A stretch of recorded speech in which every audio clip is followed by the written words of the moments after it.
it wasn't until I got the proofs back and I opened it up and I took out my book and I went, "Oh my God, Sally Miller, trust yourself anyway." I went, "Oh my God, I wrote this book for myself."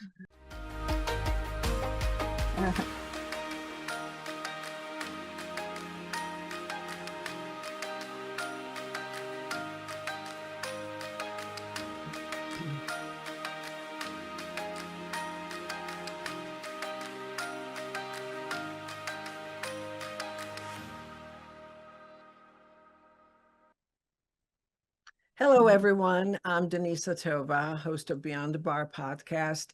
And my guest today spent more than 30 years designing clothes for girls and women. She went to Rhode Island School of Design. She built her own fashion brand and had a front row seat to what happens when women tie their worth to what the world thinks of them. Oh my goodness, I cannot wait to have that conversation. She's an author now too, but that's her resume. I want to know the woman behind all this, Sally Miller. Welcome to the show. Oh, thank you so much for having me, Denise. I'm so happy to be here. Wow. So we've never met and we Mhm. just chatted for just a few seconds and I felt that energy. And we talked about how this podcast, it's a passion project and it goes beyond people's resumes and work, although it is part of their identities, but not all of their identity. And you let in with a quote by one of my all-time favorite heroes. Uh-huh. Can you please repeat it? I cannot believe it. Well, it's Michael Singer who wrote The Surrender Experiment and Untethered Soul, who also has a podcast too. And he has a saying that you will never find yourself in what you have built to identify yourself. And I find that to be very true. Wow. How do you see it like playing out in your life? Well, it actually happened in 2020 when the pandemic happened, and I've spent my career and growing up wanting to be a fashion designer and having all of that happen. And then in a minute, the shade dropped, and it was like, okay, now who am I if I'm not designing, shipping, creating, mentoring, young women in this way through a fashion lens? And it really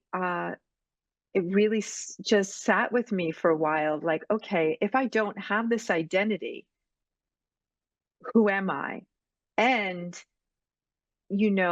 I think fashion is such an important tool, right? It's what we use to express ourselves into a world, one of the tools. And it also is proven to help build confidence, which helps create better performance. And it was really the beginning of the exploration of the book I ended up writing, which was all about trust. How much do I trust in my higher self, that inner voice? And who am I if I decide not to go back into fashion for a while and write this book, which was really just coming at me for so many reasons to express myself, and it turned into a very different book than how it started. Wow, what did you learn about yourself in that process of writing this book? Oh my gosh. Well, it was more than a 5-year project. Let's start with Wow. that. So, at one point I was saying, am I having a breakdown or a breakthrough?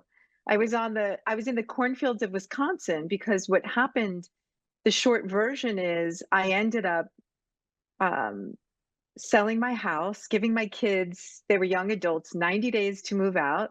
I raised them as a single mom. Um, I was the sole business owner, no outside investors.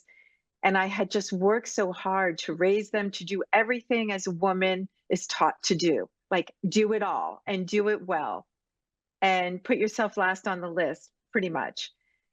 And I think that everything changed after that.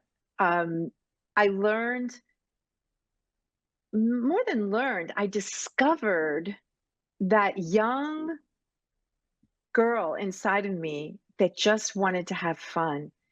And I took off in my car by myself in my 50s and drove across the country for 5 months alone, embracing everything that I am and really committing to writing the book and surrendering, the great surrender experiment, to how who am I now?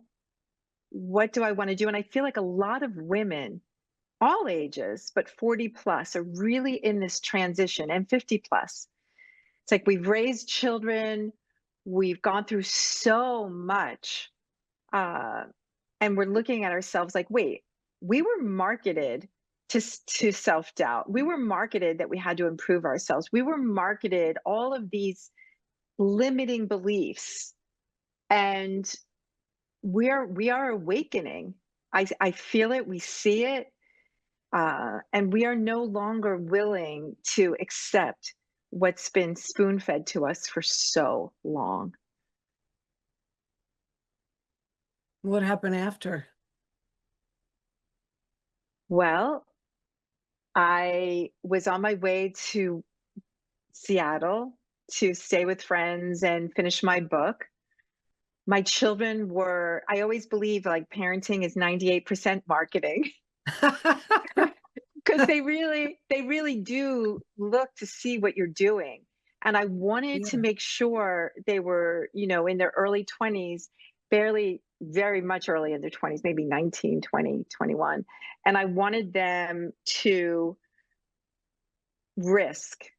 I wanted them to trust themselves and to be in the adventure of life, to Mm. co-create, to be curious, to be present, um, to be committed to seeing themselves clearly and to be creative, and then to let go, to keep letting go so they could keep aligning with who they were discovering, so they could create and become. And so a lot of that also was for me.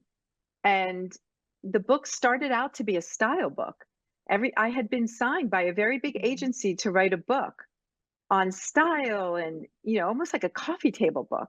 Yeah. And I finished it at the end of 2022 and realized it was not the book I was meant to write. And I went into a very dark place. 2023 was one of the darkest times of my life because it was that reckoning of who am I without fashion? Why did I write this book? Nobody reads anyway. I'm not an author, blah, blah, blah, blah, blah. That.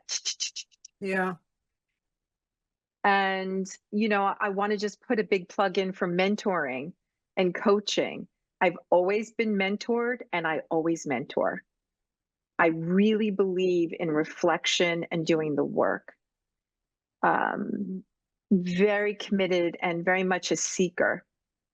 I believe in God, divine love, spirit, source, whatever you want to call it. But I believe that there is a power greater than ourselves, that we are meant to realize and understand and expand our knowing of that in order to become who we're meant to be.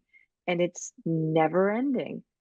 And so I went back to writing the book after some time not writing the book and completed it and had editors, and it was released in back right like a month ago, not even a month ago. And what's so interesting was the book was really written for young adult at the time, like 18 to 34, which is a new adult, really. It's not young Yeah. adult, it's new adult. But what's been so interesting is the feedback has been such a wide range of age, especially because I share in the story, it's a hybrid memoir, and I share about my creative journey. And they're very short stories, and there's a guide and a framework in 4 pillars Mm. that take the reader through what does it mean to really trust yourself. So to answer your question in a very short way, it wasn't until I got the proofs back and I opened it up and I took out my book and I went, oh my God, Sally Miller, trust yourself anyway. I went, oh my God, I wrote this book for myself. Wow. Designing a life that fits. Like, what does that mean? And it really is so personal for each person. Like, what does it mean to design a life that fits you? So you're not squeezing into somebody else's expectations of a life, and you're not, and you're really reflecting on where you are now and how to do that. So through storytelling and insights and some practices, I take the reader through that. And people have shared with me that it's really funny. They feel more compassionate about themselves and more motivated to take risks, which I think is what we're meant to do, like be more self compassionate, that we're not late, that we're right on time for our own evolution. We're not broken. We're Yeah. not problems to be solved. We just stop trusting ourselves and we need to return to ourselves. And so that's really been the journey for me. That's really been the journey. So you invited the little girl, little Sally, back to the table. It's because I believe, as through my own work, this is beautiful.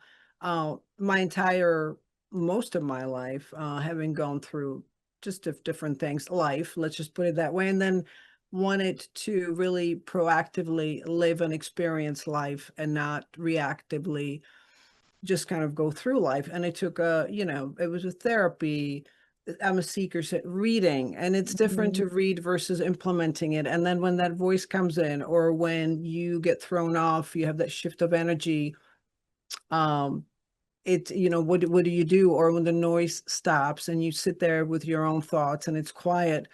And it's interesting. It was not until Michael Mickey Singer's book and also his teachings and just this sort of practical voice, just not taking things personally and normalizing things then, and kind of putting them in a perspective. We're sort of the small little particle in this entire universe. We think Yes. that the world revolves around us, and I'm going, yeah, it's kind Mm, of true. But the yeah. not taking it personally was Mhm. one. And then also what you're just saying is allowing, staying open and not resisting. That is Right. it. And it's almost like there's so many people looking for that. I had a guest, and I can say that because we're dropping his episode tomorrow. Sean Stone, Oliver Stone's son, he published a book. It was named, oh no, well, you have to get on the waiting list to get it. It's coming out, but along the same lines, different perspective is because we're so imperfectly perfectly messy as humans, is how do you take these teachings, all these things we read in these books, and how do you put it into practice? So I applaud you for doing that. That's risky. Sometimes it's, the risk is not that is harder when you don't do it, right? Sometimes it's Yes. riskier not to do it. Because Yeah. then, and just going back to Michael Singer for a moment, one of the things that I love most about the repetition of his work is the idea that, and this goes back to the Buddha's teachings, is not having preferences, that the cause of Yes. all suffering is to have preferences. Well, how do you stop suffering? Well, you stop having preferences, and that's the letting go. That's the release, that we gather in our formative years, all of what you shared just now about like the resistance and the obstacles.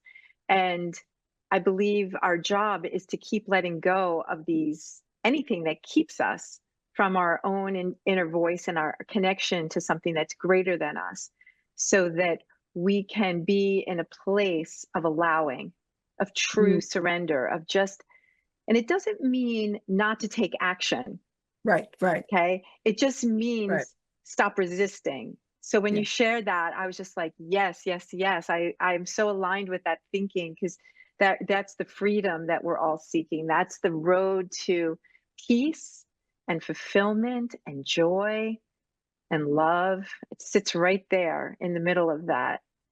And it's a Wow. practice, right? It's just a practice. Yes. It's It a is, practice that we get better at. It's like we have to practice just a yes. little bit every day, and maybe sometimes not even in the days, but try, just, I look at it as a barometer, like, am I better than I was last month or last year? Just a little bit better. I was always looking for a way to practice when it comes on, and you sort of feel yourself experiencing that shift. One thing that helped me so much is that if I'm driving, somebody's trying to cut me off, and or I don't know, or I'm feeling myself uh, feeling tense if someone, in the past would say something. And I'm noticing, and I'm started to just sort of like observe, and I'm feeling the flooding. But I remember one thing that really hit home, somebody who, who's active physically, is you let you release your muscle tension, and one of the areas are your butt cheeks. And so like when I Yes. tense, it's hard to feel tense when you release the muscles, and it's your neck, and then Mhm. your buttocks as you're driving. It's hard, to feel it if you are relaxed. And it's his ability to just like bring it closer, because everybody's reading these books and going to webinars and in-person events, and they're looking for that rah rah. But again, you come home, it's quiet, somebody cuts you off, somebody says something, and there you are back at it. So this is Right. great. That's so Wow. true. It's so So true. so tell me about you. So take me back though. Tell me your story. Who were you as a little girl, and how did you actually end up, building a fashion brand? And yeah, I'm just so curious. Okay. Let's see. Well, I think that I definitely was born very much a champion of the underdog. I think that it was very evident. My mom actually wrote in my baby book at 4 years old that I was an imp, like short for impossible, because I would recite all the rules of the house and I would dress up in my own way. And then I would be the first one to break all the rules. So I was definitely a rule breaker. And Mm, I was always very creative. I come from a line of creatives. My grandmother was a fine artist. Um, my other grandmother was an entrepreneur and founded a summer camp for girls with my grandfather. So there was this sense of like empowerment, resilience, play, artistry, creative. My mom was a social worker and didn't care about fashion at all. And there's a great story that I saved up all my money when I was in, I think, sixth or seventh grade. I had like 3 jobs. So I was very entrepreneurial. And I was saved it all up for this purple top that I saw in a boys and men's store in the window, and a pair of ivory Western boots for picture day, for seventh grade picture day. And I had like a pixie cut, like I grew up in the 70s. So it was just very much like the 70s. And she came running into my room months later with a fashion magazine in her hand. And my mom was not into fashion, like I said. So I was very surprised she had a fashion magazine in her hand. And she was like, Sally, you're onto something. You're right. You're onto something. Look, the cover of the magazine, it was all about purple being the color of the season and ivory Western boots as the wow. shoe of the season. And she was that first. That's why I love mentors and coaches that see us before we see ourselves and remind us Mm, of who we are, trusted people. And she just said, you have a gift. You understand fashion trends. I don't know, you're onto it. And I had always loved it. Cher was a big part of my, she was my icon of like, she was so bold and unapologetic. love She was it. just so and funny and Mhm. just sassy. Yes. Um, anyway, so that was the beginning. But as life takes it, by 11th grade, I was going to be an accountant. I was scared. My parents told me I had to be out, after college. They were going to send me to college and that would be it. And I know I was very blessed to go to college and to go to that art school, but it wasn't planned. I was visiting liberal arts colleges. I was going to be an accountant. And it wasn't until my art teacher, who I'd spent a lot of time with on the side, like he was with me from seventh grade all the way through high school. And he sat down, like right as I was getting up one day in 11th grade. And he said to me, hey, like, how's it going for college? And like, what'd you do? I'm like, it's great. I'm going to be an accountant. And he was like, wait, what? What? he goes, "Aren't you applying to art schools?" And I was like, "No, no, no, no. Like, I need to be an accountant." Now, mind you, I couldn't balance a checkbook. I would sit in math class and doodle. They had to move me to the front of the thing. Like, I would not be a good accountant, okay? I would not be a happy one either. And he just said to me, like, "Why don't you just apply to a new few art schools and see if you don't like it in a year, you can always change." And the Mm, reason why that was so important is I think as women, at least for me, I'll speak for myself and other women that I know, we're so tied to an opinion. Like, we're so loyal to decision mm, making. We're so loyal. We're taught to be very, be loyal, be agreeable, be likable, that it never even dawned on me that I could change my mind. And when he said you can change your mind, I was like, I was mm. getting permission. That's when I applied to art schools and ended up getting into RISD and went. And the rest is like, I loved fashion. Um, I had a lot of, the ups and downs and that happen in fashion. It's all in my book. Leaving it, going off with some guy, getting into some trouble with, addiction and in recovery from that. So there's just like this, Mm. what happens, at least what happened for me. Um, and I'm just very entrepreneurial. I would say from there, it was, and I've been married and divorced. It was when I was in probably a very precarious position. I had just been recently divorced. It was a shocking divorce. I know that's part of what you do, of what you've done, right?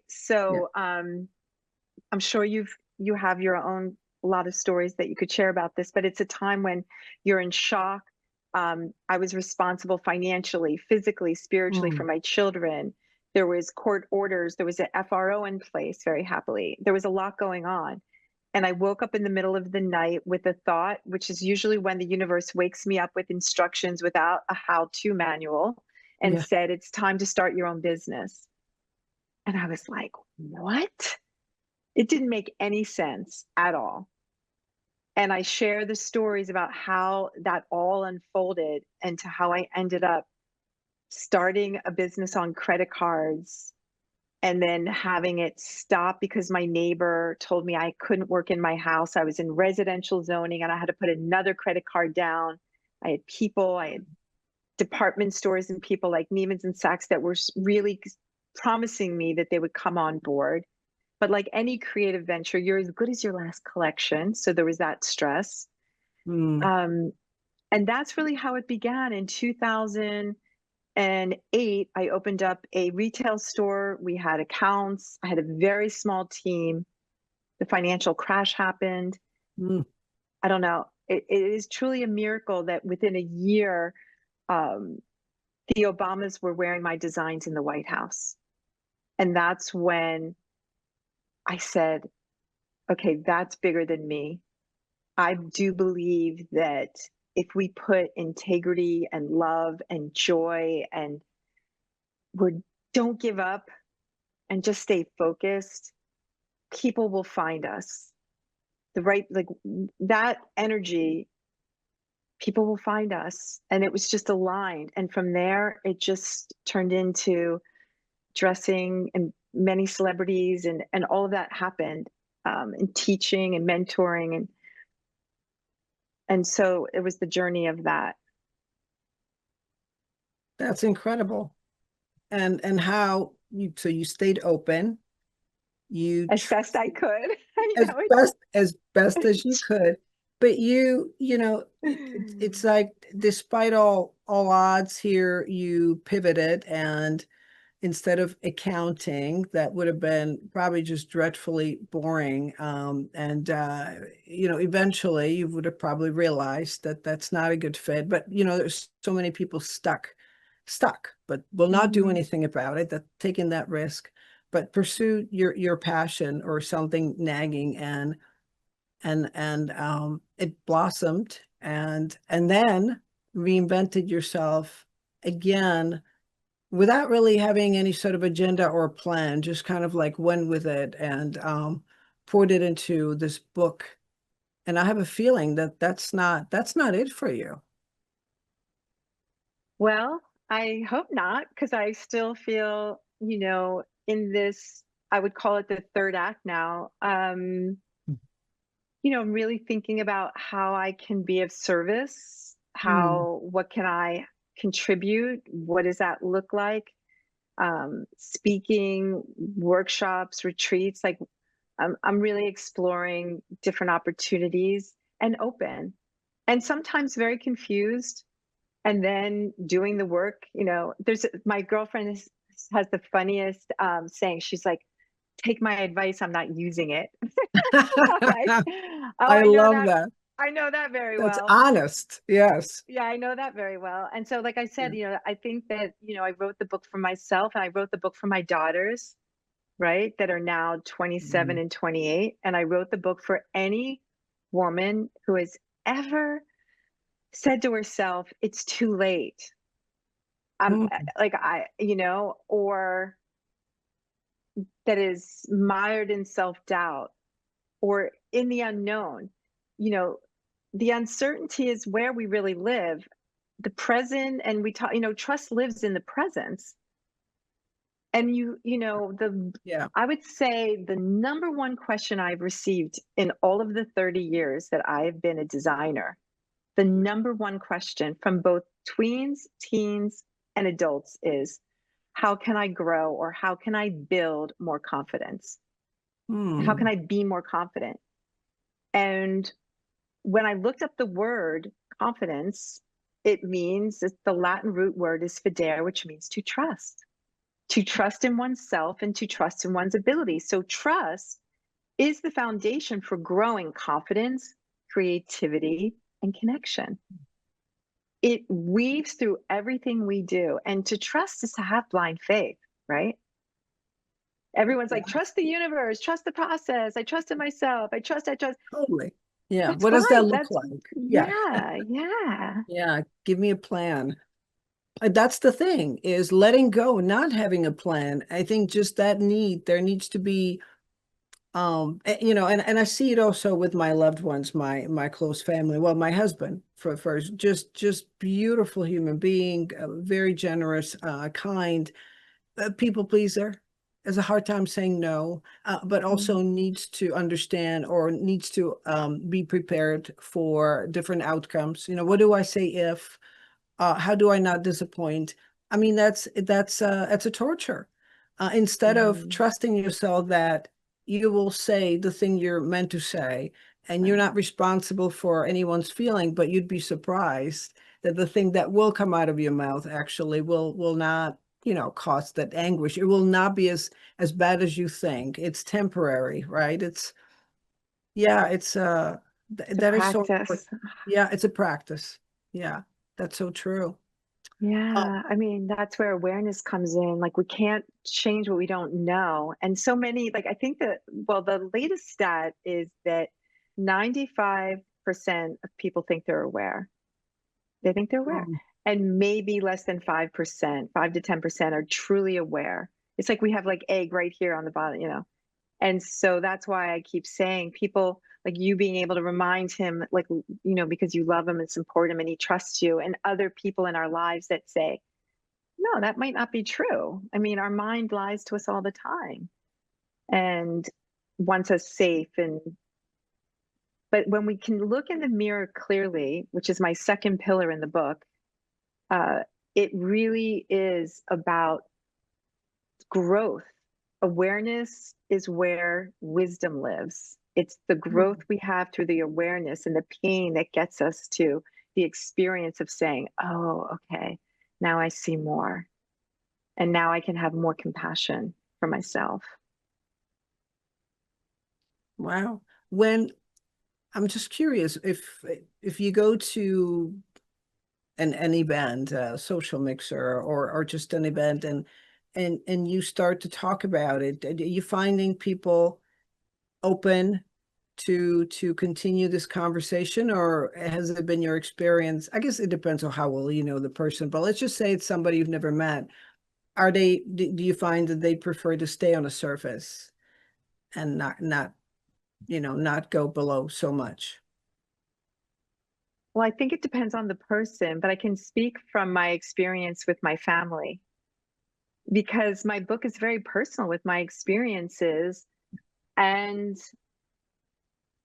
I think to answer that question, and this goes back to the work of I have to make sure that I'm working on myself. Yes. My job is to keep my heart open. And if my heart is shutting, people feel that, Mm, right? yeah. But if my heart stays open and I'm talking to somebody and I see it like a lot with family members, because those are the people I've been with the longest, and I see the different stages of our relationships because I'm very blessed. My dad and mom are 90 years old, right? Wow. So It's great. I was still a little worried. I was still a little worried about how they would feel, even though, like your husband, there was a part of me that wanted to make sure they liked it. I wanted the validation. I wanted them to say, I love your book. I'm so glad you took all of this time to write this book and all of this stuff. Like as that little kid inside of me, still Yeah. wanted them to like love the book. Mm, And it took me a long time to send them the book from when it was first done. Like it took a few months. To me, it seemed like a lifetime. Even though they said that they gave me permission to write my experiences, and they knew what I was going to write. mm, Um, it wasn't until I heard them both say, like with such open hearts, that they loved the book and they were so proud of me, and they felt that it was just such great writing. And hearing that from them um, meant so much to me. Uh, and so, to answer your question about other people, uh, I try to meet everybody where they are. mm, And my job is just to stay within myself and not judge mm. because I really don't know anybody's experience until they No. tell me. And everyone's experience is uniquely their own. So my job is to be the love, like just be Mm, and open. And I believe that that's an invitation that people feel without an agenda. And I think your whole podcast is about that. Like you're living it, yes. which Yes. is so Yeah. wonderful. Like you're coming in, one of the first things you said on the podcast was, I don't have an expectation with this. I just want to be Yeah. open. It was like, bing, like Yeah. music in my ears, like, yeah, like for sure. Yeah. I love there what you said, and I obviously into just storytelling and words can be so powerful, and I really listen. And when you said all I can, well, in so many ways, is all I can do is you're staying open. It's not about Mhm. the other person. It's how you're showing up. You can't control how somebody else shows up, what they say, Mhm. depending on where they are in their station in life. And that actually reminded me of a powerful experience, when I've had some tough spots and doing my own work, thinking, well, that's partly effective. And, why am I finding myself in the same situation with that person? Until I Mhm. realized, well, it's not about them. It's about you have to become whole yourself. And all you can do is control yourself, what you do yourself. And then as a result of doing your own work, you're impacting somebody else, the person next to you. So you're not demanding or asking or expecting them to change. All you can do Mhm. is you can talk about your experience, share, and do your own work. And I think that's probably like with couples when I hear them say, "Well, we complete each other." Well, that's bullshit. That's not going to last. Don't do that. No, There's like a one judgment. one wrong No, move and it's over. Like, right, one exactly. more. Yeah, that's high expectation. Yeah, Well, that's high you've expectation. Do you find like, I'm in my early 50s and I get Mhm. asked so much, where do I find that person? Many friends, acquaintances who are divorced, uncoupled, and they're looking for somebody special. And but then I said, well, look at the history of your relationships. What have you spotted? It's a pretty much the same crap that they're carrying, right? I mean, from one Yes, relationship to another, I'm like, well, there's a sign. It's not going to be different just because you have somebody different. right. Work on yourself first. 1000%, because, you know, I think of it like this. It's sort of, I want to just share, I want to get your opinion on this because you just shared something about being whole, becoming whole. I don't, in my experience, what I've discovered is that's an illusion. We Hmm. already are whole. Our Hmm. souls are unbreakable. Our hearts can break, yes. Our minds can keep us and hold us hostage, yes, and imprison us. But our souls, to me, are indestructible. Fire, like they're just indestructible. And so I look at this more as an uncovering. Like if our soul is like a diamond in the middle of the charcoal, all of the chiseling away to get to the shiny diamond to me is is what my work is to allow that chiseling to happen. Like Mm. life will do that to you. Oh yeah. Life will just chisel you until you're like on your knees going, seriously? Again, just like relationships, like choosing the same wrong person again. Like, didn't we learn that lesson? Nope, evidently Nope. not. And so to me, when I hear that, I think of it sort of as like I'm holding the hose when the water's coming through and I'm not letting go, uh, Mm. for it be uh, to stay in the flow. There's a great story that I experienced through somebody I met when I was in a very dark place. And that dark place where you're so stuck, you think you will never get out of it. It's like Yeah. you're in the dark wells of your Yes. mind, Yes. and it just feels like you're never going to make it. Like I'm never going to make it. Like it's Mm. never going to happen. And my sister was so scared. She was like, I think you should call 911. And I was like, why? And she goes, I don't know how to help you. I was in such a dark place. But, and not but, and there was a party that I was invited to. And it's the last thing you want to do when you're in that dark place, right? I'm not going to a party. Yes. Yes.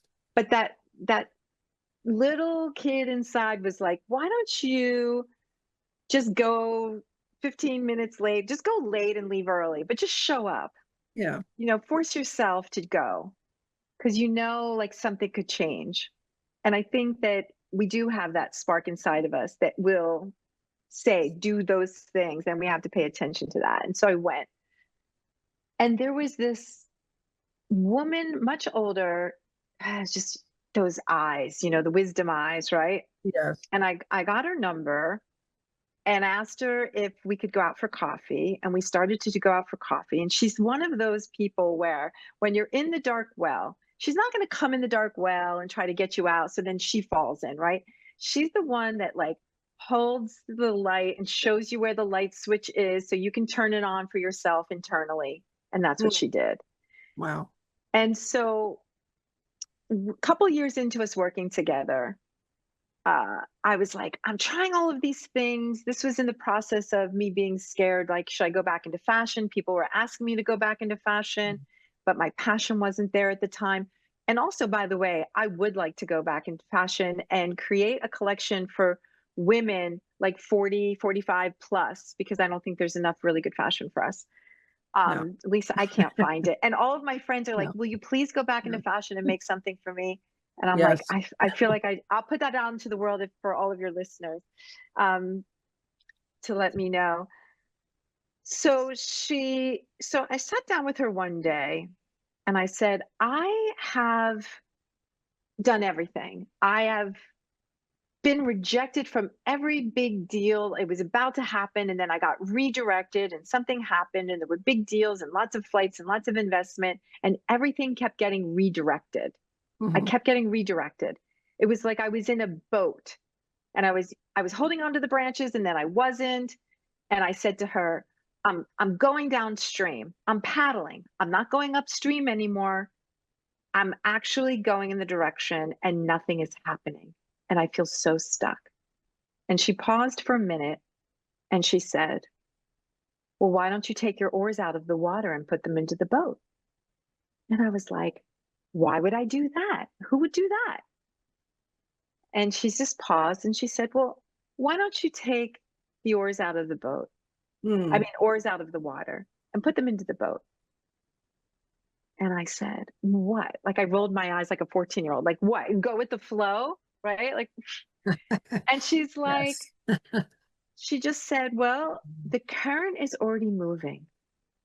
The Mm. current is already moving.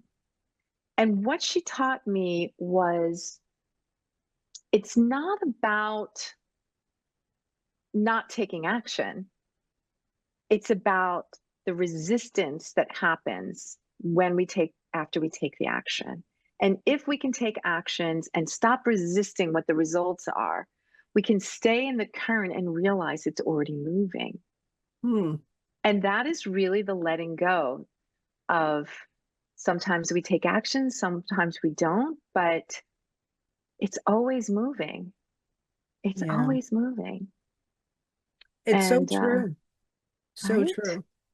So true. And it's the hardest work that you will ever do. I'm a big believer in that, and the most rewarding. And then being able to pass it on to, our children. It's almost like I was jaded and I carried resentment toward my mom. It was a tough upbringing. And anyway, and then I realized after I've done my own work that I realized that earlier on there's no handbook on parenting. And I became parent very, very young. And then, so I was looking at her thinking, wow, what a tough parent she was. And Mm-hmm. so just really just my own chaotic experience as a young mom, and then just kind of her tough upbringing. I'm thinking, no way, there has to be a better way. But then I realized, you just do the best you know how, and you let go, and you really can't go wrong by just loving and not carrying judgment, and just not only being. I know I digress, but we tell our dog, he's just it's good to be. Actually, my stepdaughter said it's good to be, and I've learned so much from that when she's talking to him, saying, "Good to be, Hudson." It just being and letting be, Mm-hmm. and that's it. And really just not having any expectations. And I think, even looking at the loss of my son Elias, there's been, there've been parts of the struggle was something that was, I mean, he was fighting a disease, addiction, and PTSD. But then there's also just you struggling with yourself, and Mm-hmm. you're at this place you feel stuck, and it's Mm-hmm. and then and it's I don't want to say easy to minimize it, but then you don't want to feel the pain, right? So you Right. numb yourself, and that's sort of that out is I can, but learning how to be and just letting go and trusting. I'm telling you, Sally, Yeah, this you has can't been like can't great. skip the steps though. Like we can't, No, no. and I can relate to the, being in recovery for 36 years now, and I work in that very much closely, and I've seen and experienced in my own ex and what that looks like. And um I want to just first say like I'm so sorry to hear Thank you. about the loss of your son. I'm so very sorry and appreciate you sharing that. And just, you know, yeah, like I always say, like our core family will always be the springboard of our spiritual growth, Yes. right? Our Yes. core family. And, So true. Yeah. And I share the stories in my book about family because, of course, it's like the things that have happened, that we work through. Like, it's so easy to say, like, oh, just let them, or let da da da. It's like, no, it doesn't work that way. Mm-mm. It's like you don't, as Michael Singer says so well, you don't sit down at the piano and play, Tchaikovsky. You Right. play the scales, and then you make Yes. mistakes, and then you keep playing, and then you're like maybe a Benny and the Jets, like I was in sixth grade. That was like my claim to fame. But then it's like if you don't practice, you get, you can't play as well. So it is about um like the letting go is also a practice, but it's also being reflective and doing the work that's underneath that. And not a lot of people want to do that. Mm-mm. you know It's there's a true. very small percentage that really want to do the work. And I think that social media and these instant fixes and Mhm. 543 and all this BS, Yep. it's not authentic. And right now with me with social media, I've had a difficult time over the years, especially after the fashion brand, with how do I want to be seen and da da da da da, and how do I bridge the book to where I am now with who sees me and who doesn't. Um, so yeah, I think things are changing, and I think there's an analog uprising with the pressure of social media and what that really looks like, especially for young people and how they're living on it. Yeah. True. No, that's why talking about it and being open about it and vulnerable is I think it's really, really important. Look, we could and I say this, when I get caught in these conversations, I realize where's this time going? So, as we wind this down, I just want to yeah, I'm really grateful. There are no expectations. You never know where the conversation Yeah. goes, but this is so important, and I'm very grateful that you share that. Well, I'm really so grateful to be here, and that you've created this space and this platform to have real conversation. So it's wonderful. Thank you. Yes, and I'm sure our viewers, listeners, your incredible book. I need to grab a copy of it. Trust I would love Yourself. to send it to you. I'll send it to Yes, you. please do. I would And love where to. where can people get it? Well, the easiest way is wherever they get books online, like Amazon, Apple, Spotify, Audible ebook. I think Barnes and Noble. It's all on my website, sallymiller.com, Sally Miller, Fash, my Instagram, Facebook. And soon to be I'm going to rework my YouTube because I have to get back on. Do I? Do. Yes, you do. Maybe Yes, we'll you talk do. afterwards and you'll give me ideas. But yeah, I'm Yes. excited about that. But so yeah, the book is really wherever you buy books online would be the easiest. Well, and we'll definitely post links below the show notes. And Appreciate it. again, to our viewers and listeners, thank you for joining us today. And wow, Sally, it's been, you're so generous with your time and your story again. Appreciate So thankful. And until next time, everyone, stay curious and stay inspired. it. Thank you.